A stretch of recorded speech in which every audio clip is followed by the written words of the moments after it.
सर्वप्रथम भारत समन्वय मंच के इस 5वें वार्षिक अधिवेशन में प्रकृति के प्रथम संतान आदिवासी डीएनए का इस सदन को लाख लाख जोहार, सत सत नमन। मैं प्रथम सत्र की पहली उद्घोषणा सुनकर के इतना गदगद भाव विभोर हो चुका था, कुछ समझ ही नहीं पा रहा था कि आदरणीय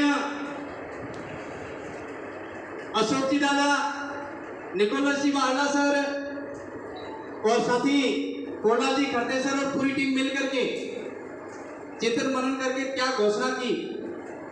मैं इस सदन को और पूरे भारत के यहाँ पर विराजमान पूरी जो टीमें आई हैं, कर्नाटक की टीम का नेतृत्व करे आदरणीय मुथैया जी सर और उनकी पूरी टीम, महाराष्ट्र से डॉक्टर सुनील जी पराड़ और उनकी पूरी टीम, मैं नाम एकाध ले रहा हूँ, सभी के लिए है, और गुजरात से आदरणीय अमर सिंह जी चौधरी साहब, आदरणीय डॉक्टर शांतिकर जी वसावा सर, जितेंद्र जी वसावा सर और आपकी पूरी टीम, राजस्थान से बहन साधना जी मीना और आपकी पूरी टीम, नई दिल्ली से विशेंट जी एका सर और उनकी पूरी टीम, झारखंड से रोशन जी एका और आपकी पूरी टीम, मध्य प्रदेश से आदरणीय कोरला जी खट्टे सर और पूरी टीम, दादरा नगर हवेली से पूरी टीम और पूर्व आदिवासी एकता परिषद के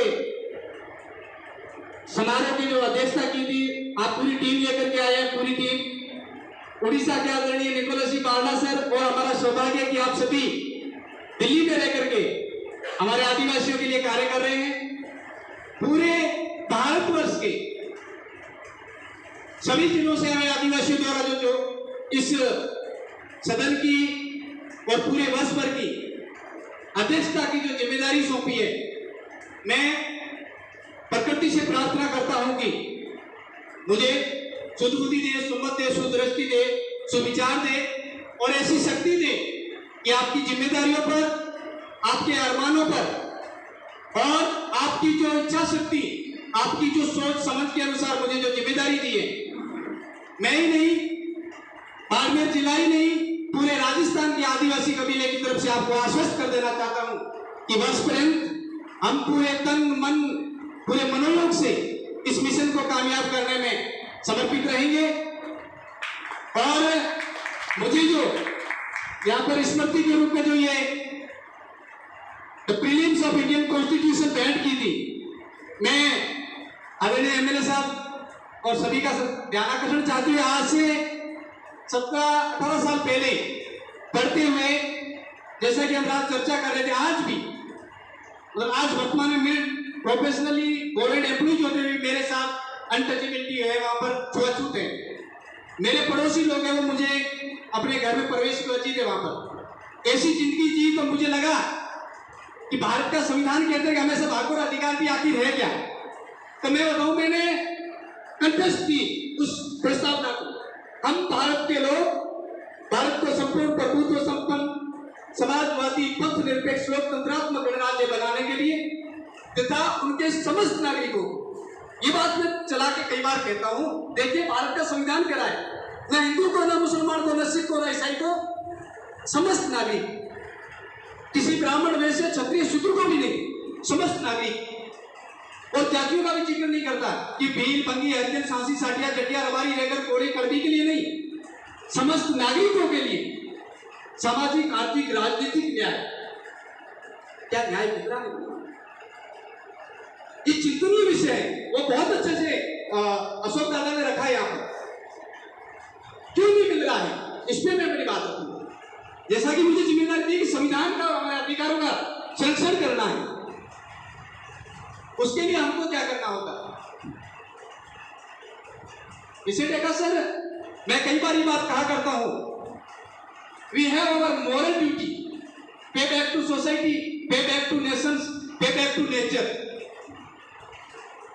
व्हाट वी कैन पे, हम क्या दे सकते हैं, है ना। समाज को, प्रकृति को, देश को देने का हमारा जो नैतिक उत्तरदायित्व बनता है, नैतिक जिम्मेदारी बनती है, पर दें क्या हम? जैसी हमारी क्षमता है, जैसी हमारी योग्यता है, जैसे अपने पास जो कुछ भी है, according to your ability and capacity we can पे.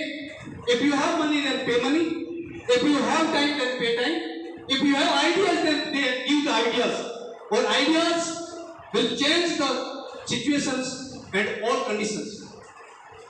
ये हम दे सकते हैं, लेकिन दुर्भाग्य से मैं खुद देखता हूं कई बार मेरे बहुत सारे ऐसे विद्वान साथी हैं जो सुबह नौकरी जाते हैं, ड्यूटी पे जाके घर पे आके बैठते हैं, टीवी बीवी बाल बच्चों तक सीमित रहते हैं, समाज की उनसे कोई लेना देना नहीं है, उनका पेट पल रहा है, उनकी लग्जरियस लाइफ जी जा रही है.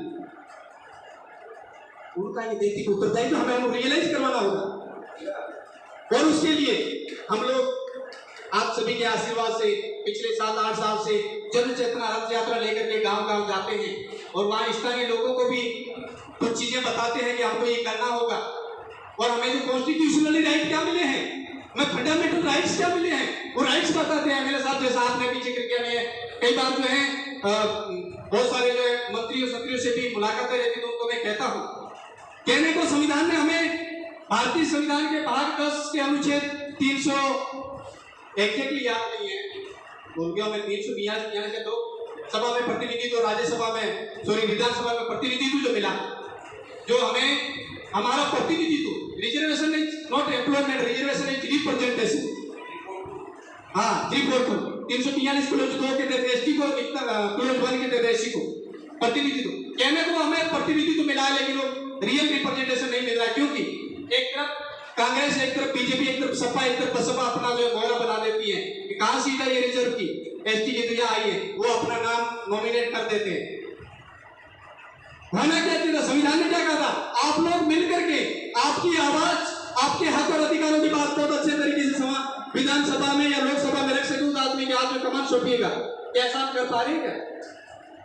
इसीलिए वो आपके साथ सुर मिला के आपकी आवाज को समर्थन नहीं करते, क्योंकि वो कहने को आदिवासी लिबर्टी में, लेकिन वो पार्टियों के नेता है, हमारे आदिवासी के नहीं है, इसलिए वो हमारी बात नहीं करते. हम लोगों को क्या करना होगा? ये आम जन में जागृति लानी होगी कि पार्टी जब टिकट ऑफर करे तो लोग इतने जागरूक हो जाए, उन पार्टियों को ठोकर मारे, हमें तुम्हारी टिकट की जरूरत नहीं है, हम हमारा प्रतिनिधि हम तय करेंगे, चाहे वो विधानसभा हो या लोकसभा हो या राज्यसभा हो. ये हमारी अवेयरनेस होगी, ये हमारी जागरूकता होगी, और इसके लिए हमको क्या करना होगा? कैंपेनिंग करनी होगी. जैसा कि आदरणीय अशोक दादा से मैंने सुना, तो मैं वहां बहुत खुश हो रहा था. प्रहलाद खट्टे सर जी, मैं आपसे सीख रहा था. मैंने सोचा कि मैं पिछले 3-4 साल से हमारे पूरे टीम लेकर के गांव-गांव जा रहे हैं, तो बहुत बड़ा तीर बांधे जैसा महसूस होता है कई बार आपको, लेकिन आपने हजारों की संख्या में गांव नाप किए पैरों से चल करके. मैं पिछले सत्र में हम 237 भील वाले गाँव में गए. मैं वैसे गवर्नमेंट एम्प्लॉइज हूँ, और समर वेकेशन में जो छुट्टियां मिलती उसमें जाता हूँ. कई बार घर वालों के भी ताने सुनने पड़ते हैं कि समाज देगा क्या, तुमने शक्ल का भी हुलिया बिगाड़ दिया है, गर्मी की मौसम होती है, आंधियां चलती है, वापिस आता तो घर पे पहचान भी नहीं होती, उनके बावजूद में लगा रहा. तो मुझे लगा कि मैंने 237 भील गाँव में घुमा है हमारे साथियों के साथ में, हमने बहुत बड़ा काम किया. आदरणीय अशोक जी दादा और इनकी टीम का सुना तो वास्तव में लगा कि अभी तो हम दिन का भर भी नहीं है, बट वी आर डूइंग. मैं उम्मीद करता हूँ इस सदन से, पूरे भारत से जो चुनिंदा लोग आप लोग आए हो, बहुत बुद्धिजीवी भी हो, मैं एक आपको ये बात समझाऊं तो सूरज को दीप दिखाने जैसा होगा. फिर भी मैं कहना चाहूंगा, संवैधानिक बात है कि हम लोगों को संविधान को पढ़ना होगा और समाज को जाके पढ़ाना होगा. हमको जागना होगा और समाज को जाके जगाना होगा. हमको जुड़ना होगा और समाज को जाके जोड़ना होगा. यही भारतीय समन्वय मंच कहता है. हमको जुड़ना होगा, चाहे वो कोई भी संघ हो, संगठन हो, संस्था हो, समिति हो, चाहे वो सेना हो या मोर्चा हो. हम जिस प्रकार से जहां भी काम करें, स्वतंत्र तरीके से स्थानीय स्तर पर काम करिएगा, लेकिन जब नेशनल इश्यू आए तो वो सारे संघ, संगठन, संस्था, समितियां, सेना, मोर्चे मिलकर के उस एक मंच पे आइए, उसका नाम है भारत समन्वय मंच, और मिलकर के आवाज उठाइएगा. सारी सरकारों को पैरों में झुकना पड़ेगा, लेकिन वहां पर बहुत बड़े बड़े षड्यंत्र चल रहे हैं. शाहीन बाग का सुप्रीम कोर्ट का जजमेंट क्या कहता है कि आप सार्वजनिक स्थानों पर किसी प्रकार का कोई प्रदर्शन कर ही नहीं सकते. अब हम घर में बैठ के कितना भी चलाए, कौन सी सरकार संज्ञान लेगी? कौन सी सरकार आपकी बात मान लेगी? के लिए आप सड़कों पे जा नहीं सकते, रेल पटरी पे जा नहीं सकते, किसी पब्लिक पार्क में बैठ नहीं सकते. मैं नहीं कह रहा हूं, सुप्रीम कोर्ट कह रहा है. व्हाट वी कैन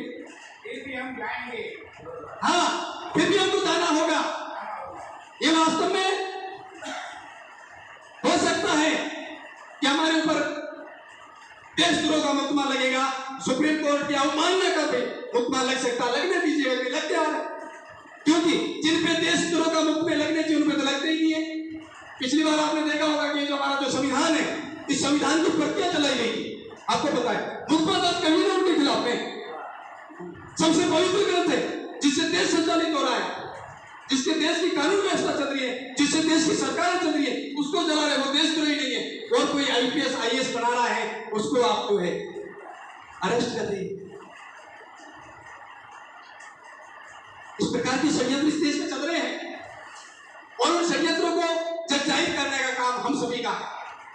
उठो और जागो, गांव गांव ढाणी ढाणी तक पहुंचिए, दूर दराज के क्षेत्र में पहुंचिए, जो शिक्षा नहीं उस क्षेत्र में पहुंचेगा, वहां जाकर के ये सारी चीजें बतानी होगी कि सुप्रीम कोर्ट चाहता है कि आप आवाज उठाने बाहर मत जाइए ना, अपने खेत में बैठ करके कितना भी चला लीजिएगा, कोई सरकार नहीं आएगी। जिसका ताजा उदाहरण मैं कांकरी डूंगरपुर का बताना चाहूंगा। वहां सर 18 दिन तक पूर्ण अहिंसात्मक तरीके से, पूर्ण शांतिप्रिय तरीके से बैठ करके धरना प्रदर्शन चलता रहा। किसी मीडिया ने, किसी भी सरकारी गैर सरकारी संस्था ने और किसी भी एमएलए एमपीएस सरकार ने संज्ञान में नहीं आया हो, किसी ने उसका ध्यान नहीं दिया। बहुत सारे ज्ञापन पे ज्ञापन दिए, कभी कलेक्टर के मार्फत, कभी एडीएम के मार्फत, कभी डीएम के मार्फत सरकारों तक पहुंचाने की खूब प्रयास किया, किसी ने संज्ञान नहीं लिया। युवा खून है, उबलता खून होता है, इंतजार की भी हद होती है। 18 दिन तक तपस्या करने के बावजूद जब उनकी बात नहीं सुनेगी तो उन्होंने कहा कि हम अहिंसात्मक तरीके से, पूरे कानूनी और संवैधानिक तरीके से हाईवे जाम करेंगे।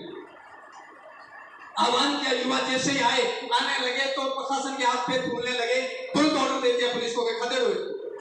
और आपको पता है, आदिवासियों को खदेड़ना मतलब मधुमक्खी के छत्ते पे पत्थर मारना। और क्या हुआ, मीडिया ने, दुनिया ने देखा, आदिवासी प्रकृति प्रेमी है, प्रकृति पूजेगा, प्रकृति रक्षक है। जिस प्रकार प्रकृति जब तक आप उसे छेड़छाड़ नहीं करो कभी किसी का बुरा नहीं करती, ठीक उसी प्रकार आदिवासी का किसी का बुरा नहीं करता। लेकिन जब जब आप प्रकृति से खिलवाड़ करोगे तो बाढ़ आएगी, जब जब आप प्रकृति से खिलवाड़ करोगे भूकंप आएंगे, जब जब आप प्रकृति से खिलवाड़ करोगे तो प्राकृतिक आपदाएं आएगी। और प्रकृति के प्रथम संतान से इस प्रकार का जब खिलवाड़ हुआ तो उन्होंने उपद्रव किया, और उसी उपद्रव के दौरान बहुत सारे लोगों की जाने भी गई, कुछ युवा साथियों की जाने गई, मतलब गोलियों से भाग। और यही नहीं रुके वो प्रशासन, सरकारें, और तकरीबन सैकड़ों की संख्या में बेकसूर लोगों के ऊपर मुकदमे दर्ज करके कुछ अरेस्ट किए गए, कुछ चल रहा क्या। इसलिए साथियों, हम सबको जा करके भारत समन्वय मंच के बैनर तले, आदिवासी एकता परिषद के बैनर तले, और बिना किसी बैनर के भी आदिवासी के नाम पर, प्रकृति संरक्षण के नाम पर जब जब भी आपको कहीं आवाज आपके कानों तक पहुंचे, कोई भी संदेश पहुंचे, तो सारे काम शाम छत छोड़ करके उस जगह पे पहुंचिए। अपने आदिवासियों की सुरक्षा, अपने राष्ट्र की सुरक्षा, प्रकृति की सुरक्षा जरूर पहुंचिए। और हम इस प्रकार से अगर एक होकर के बढ़ते रहे तो सरकारों को झुकना पड़ेगा, सरकारों को केवड़िया पे संज्ञान लेना पड़ेगा। धरती की प्रथम संतान को इस प्रकार बेदखल कर दिया जाए, उसके मूल हक और अधिकारों से धरती से भी वंचित कर दिया जाए, जिसके ऊपर वो अपना पेट पालता है, रह करके गुजर बसर करता है। और ये सब केवड़िया एक ही नहीं है।